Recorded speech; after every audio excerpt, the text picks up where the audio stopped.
Hey YouTube family, welcome back to another video, and today we're going to be doing some long nails, ombre, and a few glitter encapsulation. So let's jump right in this video. So as you can see, I'm going in with my cuticle bit and I'm using my bit to remove any excess cuticle. Having a cuticle bit will help you to get very close to your cuticles and get in your side wall. It's very important for you to spend time to prep your nails properly, because this is the biggest factor when it comes down to nail lifting. If your prep is bad, it is most likely you're going to have lifting.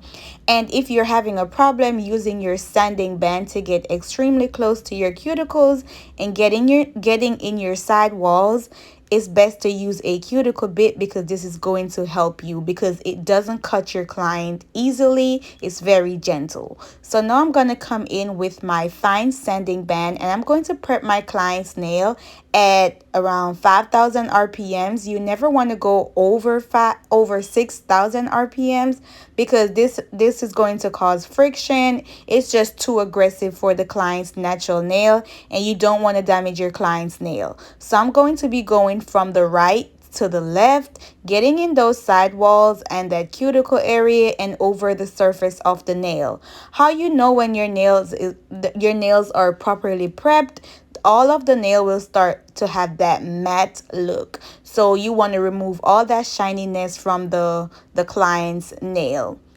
Most times when lifting begins, it begins around the cuticle area and on the sides. So that's why you need to pay extreme attention to your cuticles and your sides whenever you are prepping. So now I'm going to come in with my nipper and I'm going to remove any hanging cuticles that's there. Just because I do this, just because whenever I'm applying my cuticle bead, sometimes if there's anything hanging, this can get in the way of my cuticle bead, or if I'm trying to polish, this can be in the way as well. So I just do this because it makes my work nice and neat and it's more presentable. So now I'm going to come in with my coffin tips and I'm going to measure these nails, making sure they fit from side to side. That way my nails are going to have their full strength. You never want to use a tip that is too small, because your client's nail can break easily. It's going to lift easily and you're going to start having like gaps on the side. When your clients come in for a fill,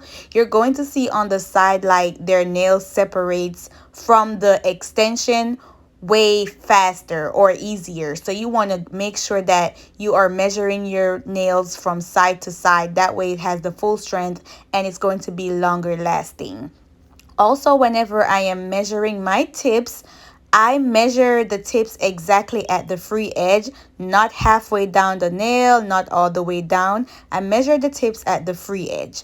Then I'm coming in with my KDS glue and I'm going to apply this glue exactly to the tip of the client's natural nails. You do not need to glue the tips halfway through the nail or none of that. You need to glue the tips exactly at the free edge of your client's natural nails. You definitely want to leave as much space, as much nail as possible to work on, because like that your nails are going to last longer and you have the acrylic have more nail bed to adhere to. So don't glue your tips halfway through the nail. And also whenever you're gluing your tips, make sure that the tips are glued straight, because if not, you're going to have not lifting. You're going to struggle to get the shape back in the end. So always make sure your tips are on straight. If you're not sure if that the tip is on straight, just turn your client's hand and look at it from the client's view. That way you're going to be able to see if the tips are straight or not. But try to make sure all your tips are on straight, because this is going to help you in the end with your shape coming out looking nice and straight. Also, whenever you apply your glue to your client's nail, try to avoid the glue running down in your side walls or going to the cuticle area, because this can contribute to lifting. Because whenever you apply your acrylic, then the glue might be in the way, like a barrier between the nail and the acrylic. So you definitely want to make sure you don't have any glue running down in your sides. Your nail should be nice and clean. I did remove this nail because it was on crooked, so I'm just gonna remove it and then put the tip back on. And now everything is nice and straight. I'm going to cut to my client's desired length. Usually what I do, I cut one nail, let my client look at it, then we can proceed from there. So after I'm done cutting, what I do, I aligned all the nails, making sure they are all on the same length. So I put the cuticles next to each other. That way I'm going to make sure they are all on the same length. You can use a tip cutter to cut your nails, or a scissors, or a nail clip, whatever you prefer, but I prefer using a scissors. So after I'm done, what I do, I come in with the second hand that I cut and I measure it against the first hand, and making sure both hands are on the same length, because I want to eliminate as much work as possible after my acrylic application. I don't want to have to struggle with getting the shape or getting the length right. So I do all that in the beginning. Now I'm going to come in and I'm going to cut some of the tip off the nail, not the tip, some of the sides off, because this is going to give me a jump start with the shaping. She doesn't want the coffin to be too skinny, but then she don't want them to be too thick. So that's why I just use my scissors and I come in and I just remove the sides. Then I'm going to come in with my 100 grit hand file and I'm just going to go over the shape one more time, making sure everything is nice and neat. I must say, I never spend like a long time doing this process.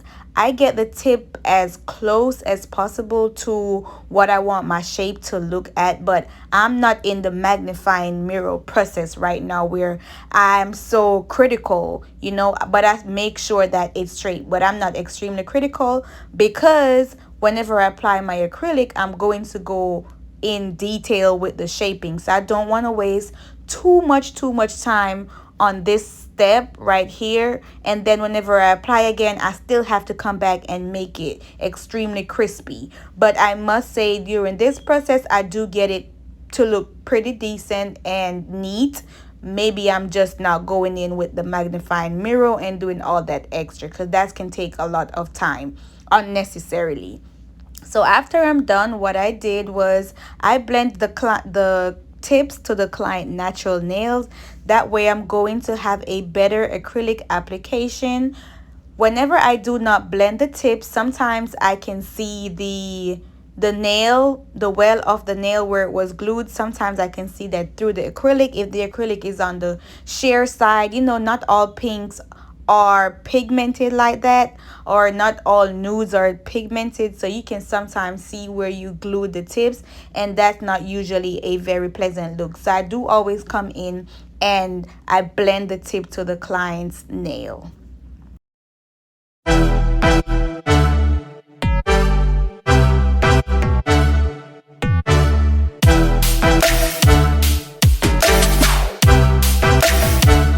After I'm done blending my tips, I'm going to come in and I'm going to dust my client's nail off, making sure the nail is free of any dust before we start working. Now I'm going to come in with my lint-free wipes and my Young Nails dehydrator to dehydrate the nail, remove any excess oils that might be left on the client's nail.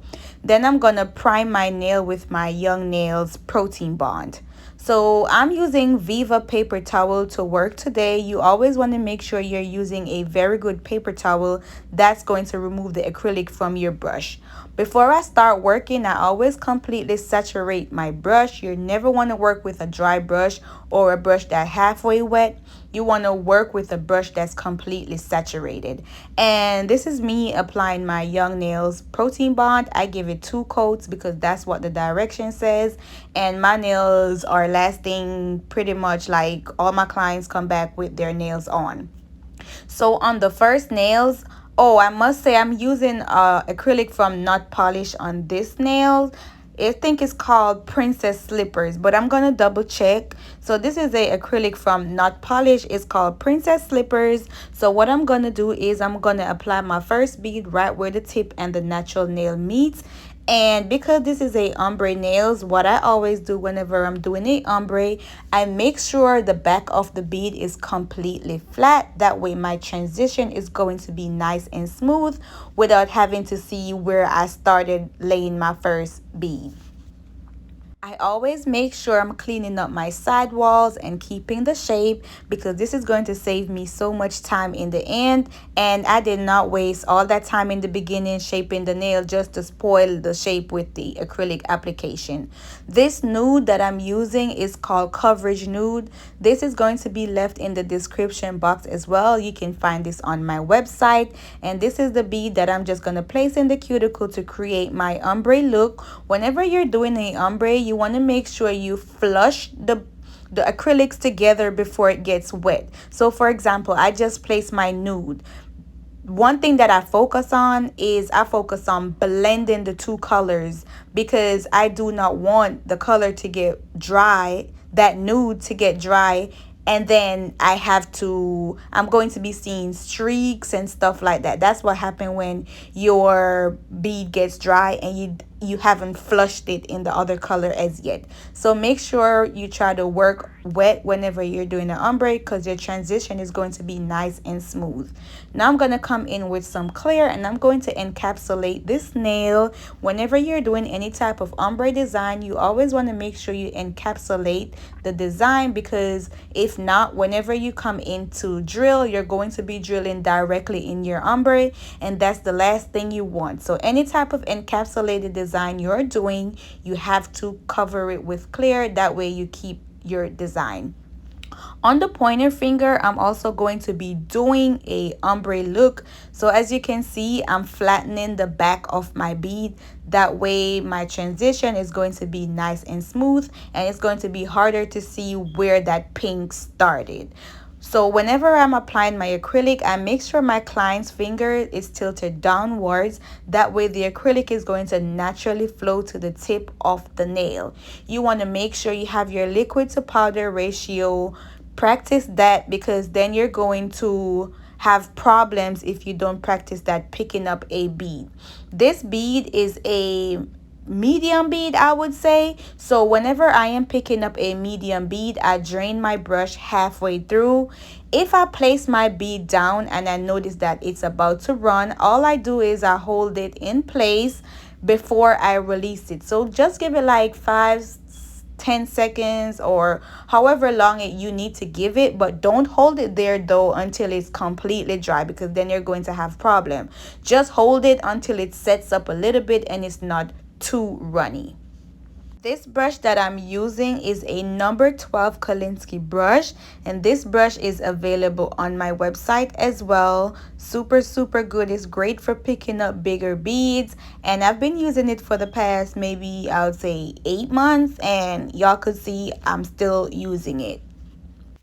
Acrylic application has a lot to do with your brush as well. If you have a brush and the brush is not good, you're going to struggle. So try to invest in getting good acrylic powders, a good brush, good monomer, everything, because this is going to literally help your process to speed up a lot.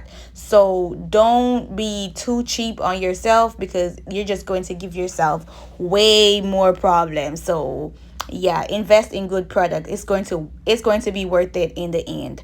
So as you guys can see, I'm just tapping my ombre in place, making sure it's nicely blended, and then I'm going to go in for a small bead for my cuticle bead. One thing I'm going to tell you for the cuticle bead, never apply the bead exactly in the cuticle. What I do is I apply it just above the cuticle, and then I'm tucking it back in the cuticle area while my client's finger is tilted downward. That way the acrylic is not going to overflow in the cuticle area. So don't apply your cuticle bead exactly in the cuticle. Place it just above, and then you just gently tuck it back in the cuticle area while you're Also making sure that you're cleaning up as you go along, not leaving any acrylic on your client's skin or anything. I did come back and I added a little bit more pink to the tip because some of the nude had came down way too far and it was basically covering it. And as you guys already know, I have to encapsulate my ombre, and you can just put the clear wherever your ombre transition is. Not all the time you have to put clear from the cuticle area all the way up. You can put your clear where the ombre is transitioning. So for the pinky finger, what I'm going to do is I'm going to apply a small bead to the pinky finger, because on this finger I'm going to be doing some glitter design. I did leave the glitter design for last, just because, you know, working with glitter, you can have like glitter get left back in your monomer, glitter on your napkin, glitter in your brush, and I did not want any glitter to be in the other nails, and it's not meant to be. So whenever I'm applying glitters, I make sure that I'm working on a wet surface or wet acrylic. You just have to make sure that you're doing that, because if not, your glitters, they're going to move a lot. So try to make sure you're not working on a dry surface. Make sure always that you set at least a small bead down with clear. That way when it starts to dry up, it's going to have something to hold it together, which is going to be your clear. So as you can see, I'm coming in and I'm just applying a very small bead with clear acrylic. That way my glitters will not move easily. Whenever you're doing this process as well, try not to rush it too much, because you want your glitters to stay in place. You want them to stay exactly where you put them. So be gentle with this, just applying your clear and giving your glitters time to set. So what I did was I just left that pinky finger, let the clear and the glitter set a little bit. Then I'm going to move on to my ring finger, which I'm going to apply this cuticle bead. Then I'm going to flush the rest of it, because I wanted the tip of the nail to have more like a nude into clear type of transition. So that's what I'm doing on this nail. And then I'm going to apply some glitter to it as well and encapsulate it with clear.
now that I am done with my acrylic application, you know the next step is to shape the nails. Whenever you're shaping, you want to make sure that your hand file is not dull. So try to make sure your hand file is brand new. That way you're going to save a lot of time in your shaping process. Also, whenever you're shaping, once you put the hand file up against the nail, you should already see the shape start forming out. Also, make sure that your client's nail hand is completely relaxed. That way you can see what direction the nail is going in, because if their hand is stiff, the nail is going in one direction, but as soon as they relax it, it's going in another direction, and the direction we're trying to go in is when their hand is relaxed. So try to make sure they're not holding their hand stiff, trying to see what you're doing, because you need to see the shape, you need to see whatever you're doing. That way you can, you can see what angle or what you need to take in a little bit more, all that stuff. So make sure your client's hand is completely relaxed. Whenever you are shaping, you want to make sure you get the free edge of the nail as well, nice and straight. So like you see, what I did was I hold my hand file up against the nail and give it like a up and down filing. One thing, whenever you're shaping your nails, especially with long nails, you always want to make sure you're holding the extension, the acrylic nail. You always want to make sure you're giving it some type of support, because filing and going up and down with the nail like that is very uncomfortable. So you always want to make sure you're giving it some type of support. Even when I'm filing it from the client's angle, which is this direction, I still have my fingers underneath just to give it some support. So make sure whenever you're filing, you are supporting the client's natural nail, because it's very uncomfortable. So now I'm going to be drilling at around 20,000 RPMs, going around my cuticle area. Make sure it's nice and sealed. That way I'm not going to have any lifting. I always make sure that my pinky finger is helping me.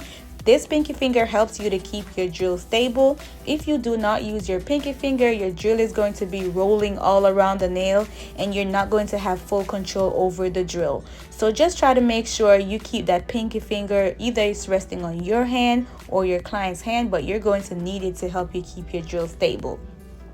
I hold my drill like I am holding a pen, like I am writing. That's how I hold my drill. That's how I'm able to have full control over the drill. Whenever I'm drilling, I always make sure that I hold my bit completely flat to the nail while I'm going from side to side. The bit that I'm using is a medium Pana bit. You can find Pana bits on Amazon. So this is the medium Pana bit that I'm using. And also guys, I'm in need of a good drill. Like, I'm tired of going through drills are not cheap, so I'm looking for a drill. If you guys have a drill and it's long lasting, please comment in the comment section and let me know what drill you're using.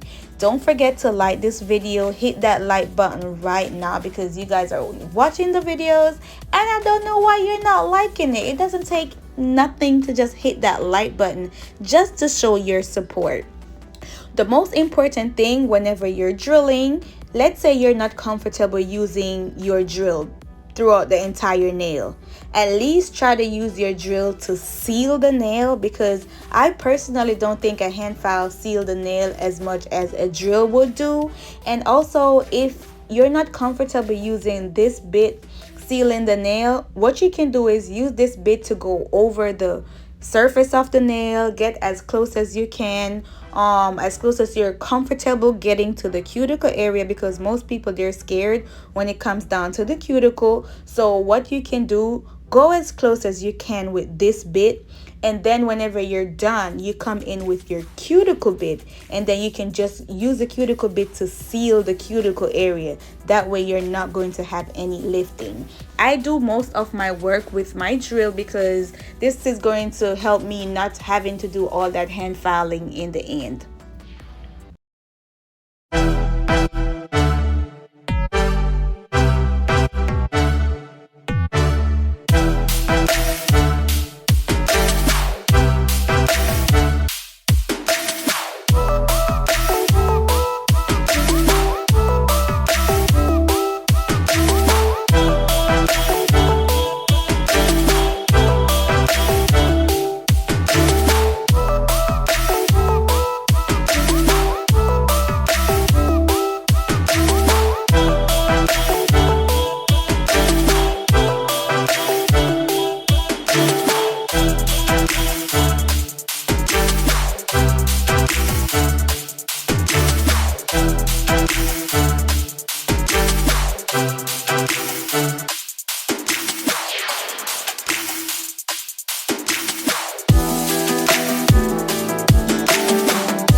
So like I told you guys in the beginning, she did not like this pink, so I end up having to go over it with some pink polish. So I'll have to remove this nail completely, not remove it, just change the color completely. And then for the ombre, what I'm going to do is I'm going to just polish the tip of the nail, and then I'm going to use a brush to blend the polish back in the nude, trying to create that ombre effect. But the brush that I use is not the best brush for doing that. I just tried my best to make it work, even though it did come out super cute. But if you can search online and find yourself a ombre brush, the ombre brush is going to be so much better for something like this. Like how it's designed, it's meant to like blend two colors together without it having any type of harsh lines or you leaving any like major dents in the polishes. So if you want to do something like this, try to make sure you search for a ombre brush.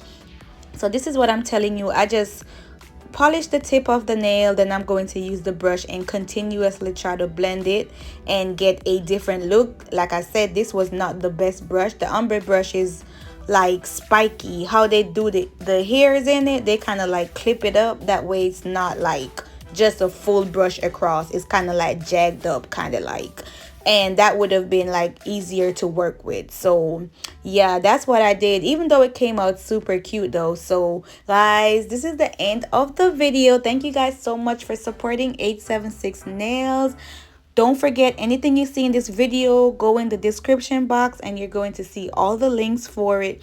This nude is called Coverage Nude. It's super cute, perfect for if your clients have like a darker nail bed, stuff like that, and you want to have like more coverage. Get Coverage Nude. Is going to help you, and it's suitable for all skin tones. So thank you guys so much one more time. Go on, big up on yourself. Until next time, I'm checking out. Love you guys. Bye.